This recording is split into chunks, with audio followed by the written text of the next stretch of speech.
Las ciencias sociales en general deben comprenderse como un aspecto del gran desarrollo del saber del hombre, al final de la Edad Media y comienzo de la Edad Moderna.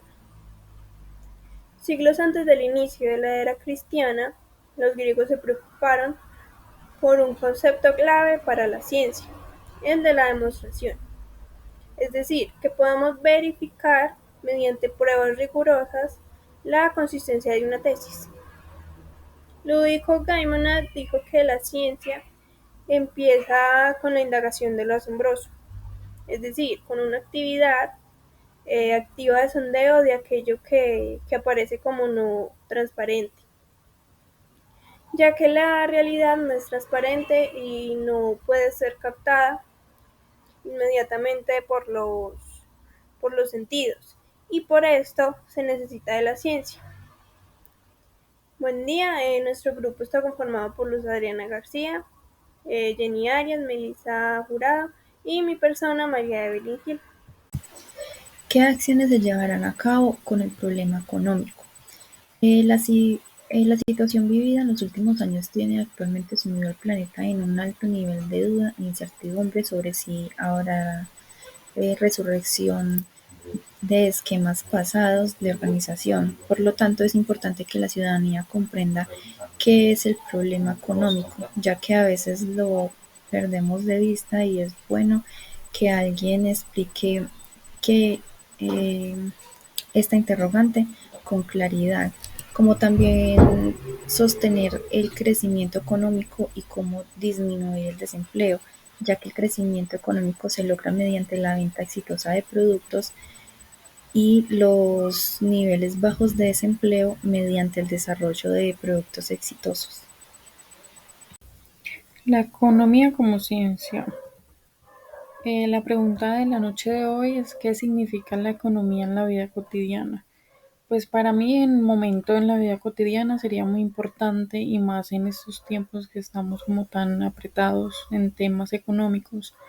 Sería muy importante y es muy básico en una familia colombiana. En el momento pues es algo de administración de la casa, ya sea por el tema del arriendo o el tema de la comida. Se tiene que aprender a administrar directamente los gastos del hogar, y las tareas pues se deben de repartir.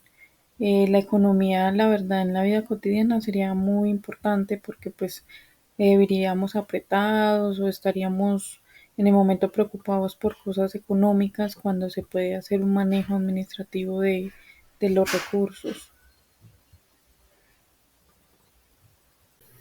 Bueno, inicialmente, ¿qué es la economía como ciencia?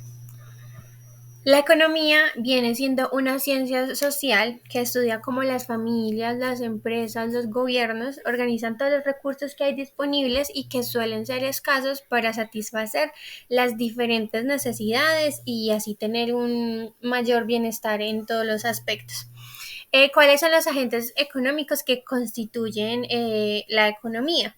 Tenemos la familia, que es la unidad básica de consumo y que está compuesta pues por las personas que conforman nuestros hogares. Están las empresas, que son las unidades básicas, que son las que se encargan de transformar, digamos, estos factores, ya sean en bienes o servicios, de acuerdo a las necesidades que presentemos. Y está el Estado, que es quien tiene como función regular la economía del país y pues proveer los bienes públicos proporcionando servicios, entre otras cosas. El asombro, la apariencia y la esencia. En particular, la sociedad moderna presenta muchas cosas asombrosas. Una ciencia debe poner en relieve esos asombros o esas contradicciones. Son propios de la sociedad moderna y no de una sociedad anterior. Por ejemplo, en la época precapitalista la gente se podía morir de hambre porque había una mala cosecha. No se podía comer y sin comer no se podían hacer muchas cosas. En la época moderna puede llover y pueden haber muchas cosechas, producir enormes cantidades de alimentos y está todo mal. Los precios caen, las mercancías son invendibles, como consecuencia de esto y de otros fenómenos que se llaman macroeconómicos. Eh, las estadísticas oficiales hablan de que en el planeta hay un 33% de seres humanos que pasan hambre. Al mismo tiempo que sucede esto, en el mundo sobra de todo en materia de capacidad productiva, sobreproducción y miseria social, polos de una contradicción que provocan asombro y una de las y uno de los grandes temas que reclaman una indignación científica. Hace poco se conoció una noticia que tiene que ver con las cosas asombrosas que pasan en nuestro mundo. Parece que frente a este genocidio en África del Sur por la enfermedad del SIDA, decidieron que, que el Estado va a fabricar el remedio para el SIDA. Como retrato genérico vale plantear algunos de los asombros o de las contradicciones que exige una investigación particular sobre cómo es la producción de vida y de la muerte. En esta sociedad que las diferencias en las condiciones de vida sean hoy más brutales, siendo todos iguales ante la ley, habiéndose producido la Revolución Francesa y la Declaración de los Derechos del Hombre y el ciudadano habiéndose inscrito en la Constitución que del derecho a un salario digno es elemental. Jorge Orwell fue un hombre de izquierda que incluso llegó antes de la mitad del siglo a pelear como internacionalista en la Guerra Civil Española, sobre la cual escribió un libro que se llama Cataluña en 1937, que fue la base de la película Tierra y Libertad del director británico Ken Loach. El segundo concepto tiene que ver con precisar que el mundo de partida de la ciencia y el hecho de que la realidad no es directamente transparente, la observación de la realidad no es tan simple como siempre parece. En el primer lugar, porque observar no es necesariamente o no tiene como resultado el reflejo mecánico directo de la realidad. El mirar, el ver, el sentir, el sentido de la vista es uno de los más vinculados al problema de la observación. Son funciones cerebrales, porque todo lo que acabo de añadir, realidad, apariencia, esencia, observación, un tercer concepto que debemos tener sobre los artículos propios de toda ciencia es que hay que precisar con mucho cuidado a una de sus partes contributivas. Es la que tiene que ver con instrumentos del conocimiento y sus lenguajes particulares. Muy buenas noches. Vamos a hablar de teoría y algo más, cada vez más el movimiento. Hemos visto que la ciencia es conocimiento relacionado con la observación y la experiencia. Se debe considerar cuidadosamente la importancia de las herramientas y lenguajes específicos de cada ciencia. El problema que debemos es señalar otra característica de la ciencia moderna que se relaciona con un problema fundamental: la unidad del pensamiento teórico, la investigación lingüística y la experiencia práctica. Galileo fue pionero en la ciencia moderna al combinar teoría y práctica. Para repetir una frase bien conocida, la inferioridad de cualquier idea debe probarse en la práctica, o en otras palabras, la autenticidad de los métodos fuera de la práctica es un problema abstracto. Esto es cierto de la economía y también lo es de la historia. Por la materia de la realidad debe confrontar el desarrollo de las ideas.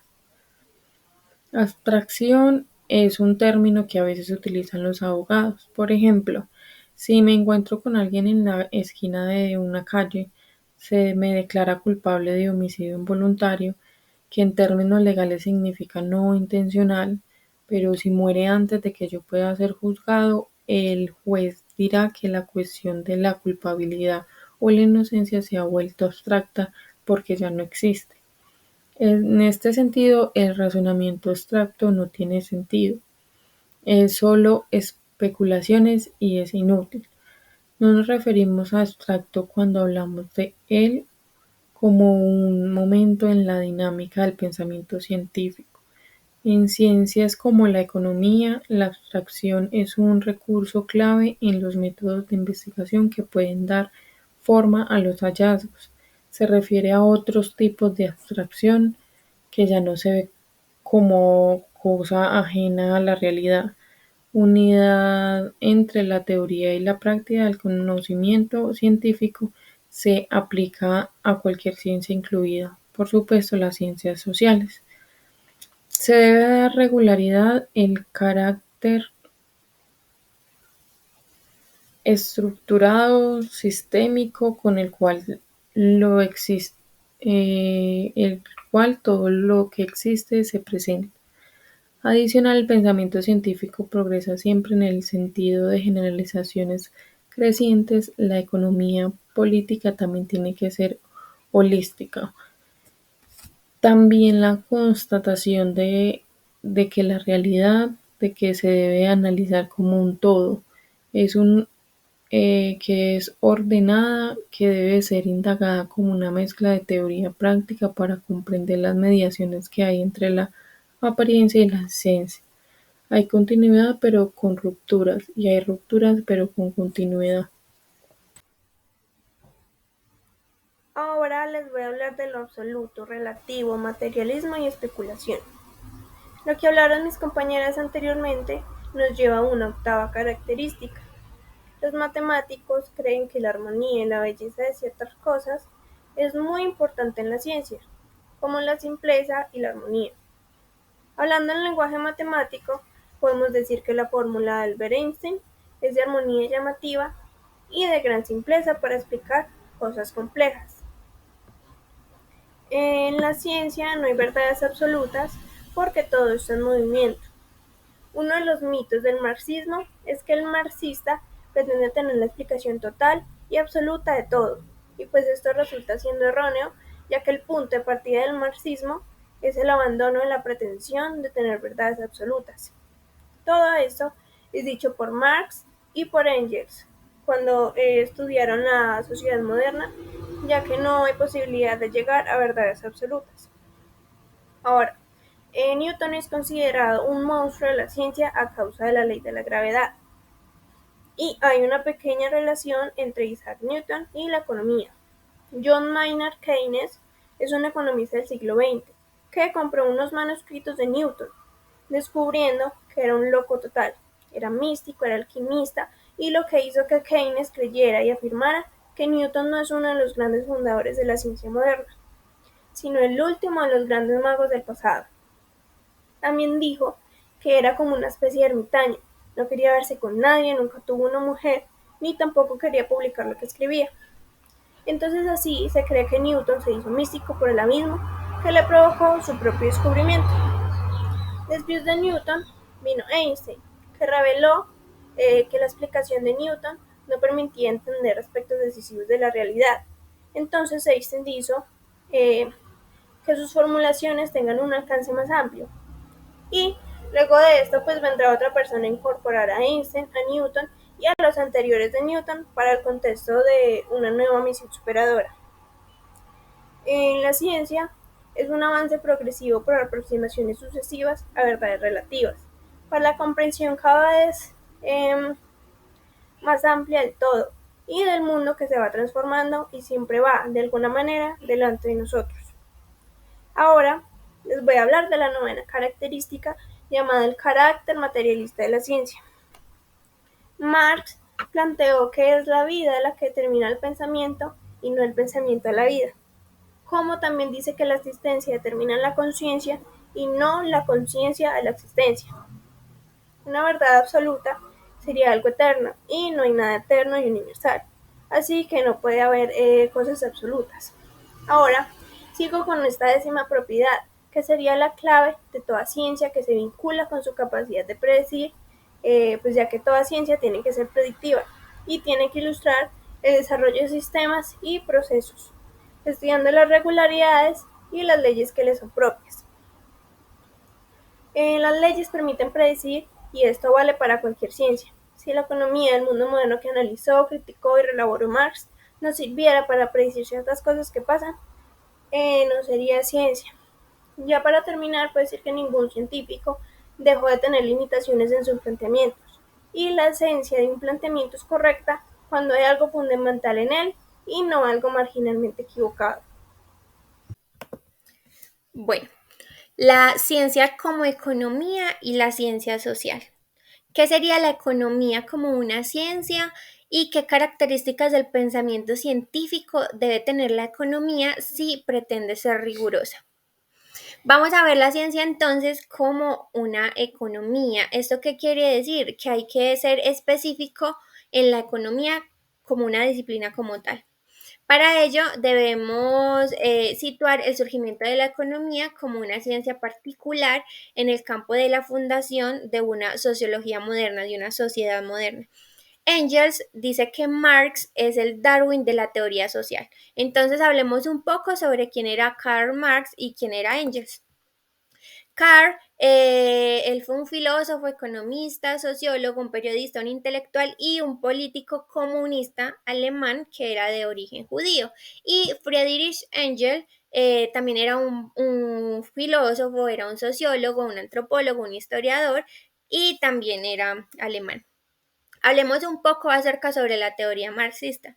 La teoría marxista propone que, además de eliminar las clases sociales, el proletariado se encargue de gobernar bajo un sistema socialista. Esto quiere decir que el objetivo es realizar cambios socioeconómicos que sean capaces de conllevar al comunismo y a una sociedad que sea más igualitaria, que no sea simplemente de privilegios. Bueno, porque Engels tenía esta opinión, porque había integrado una comprensión de la evolución de las especies, es decir, que había completado totalmente la teoría del mundo animal. Y ya reflejándolo en Marx, él había completado una historia totalmente coherente, había integrado una explicación a partir de los elementos ya preexistentes de la evolución de la sociedad humana y en particular de la comprensión de las determinaciones de la existencia en la época contemporánea, en la época actual. Así que la frase, antes de pensar el hombre tiene que comer, se refiere a que hay que investigar el hombre para ver el hombre cómo se produce a sí mismo. ¿Esto qué quiere decir? Que no solamente es en un sentido biológico o material o en un sentido de procrear, sino que también es todo lo que debe hacer para contribuir a la sociedad.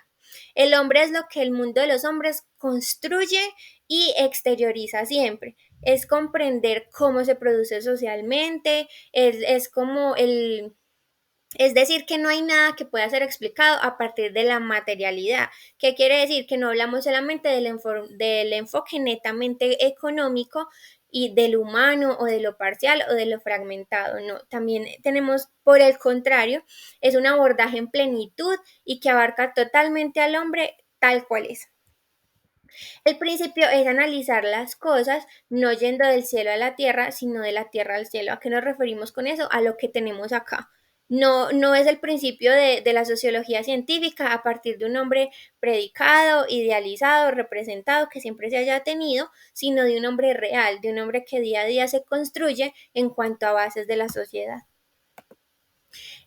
Todos los días el hombre debe garantizar la producción de los elementos que hacen a su vida para poder seguir existiendo. Y no se refiere simplemente a los propios, sino a todo lo que necesita para subsistir. Aquí nace una nueva ciencia que es entender la historia del hombre. Y para entender la sociedad hay que comenzar por entender la idea de la anatomía de una sociedad civil.